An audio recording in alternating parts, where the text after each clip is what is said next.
When it comes to living well with whatever problems you have, everyone's got their own story.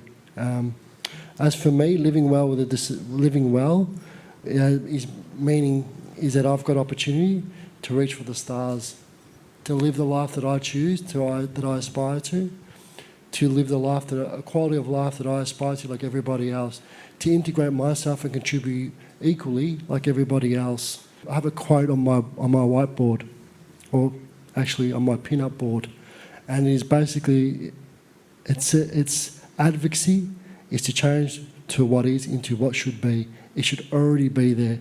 We shouldn't have to have these discussions.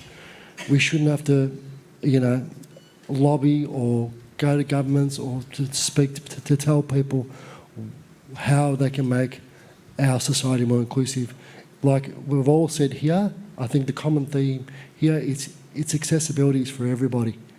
And I think if you think it's not going to happen to you, then you're naive, because we all head that way. And I think you need to think about not only yourselves, but whoever comes after you. And this is why I'm here today.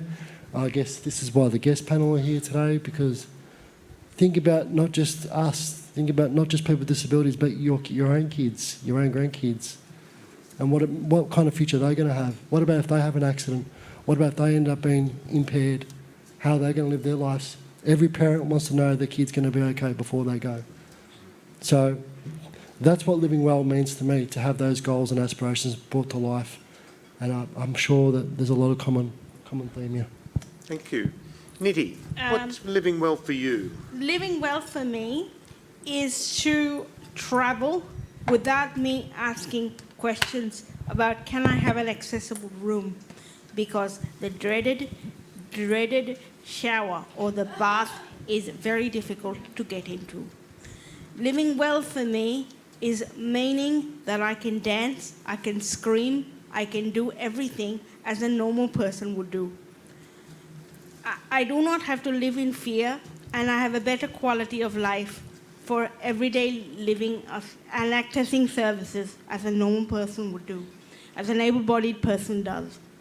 So, and also living well meaning to have better health and accessibility and inclusion, sort of a systemic generational change on a basis of everyday thinking for generations to come, for your grandkids, your great-grandkids, and your great-great-great-great-great-great-great-great-grandkids.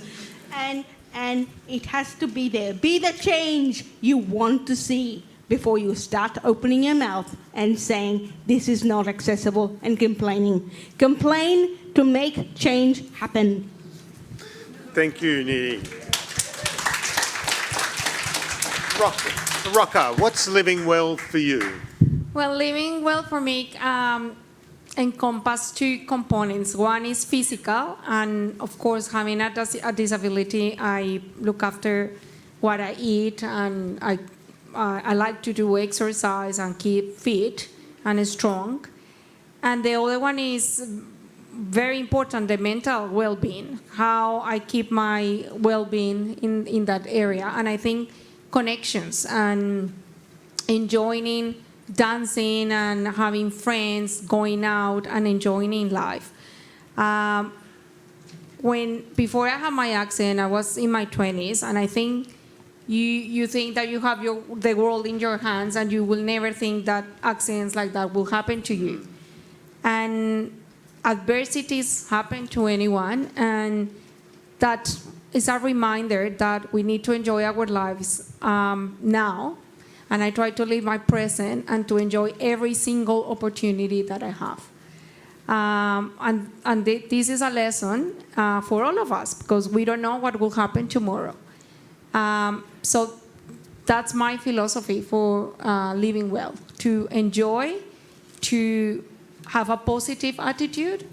Does not mean that we cannot make our complaints, and of course through these complaints we can make changes, but at the same time living what we have now and enjoying what we have now and enjoy every single opportunity. That's my message. Thank you very much.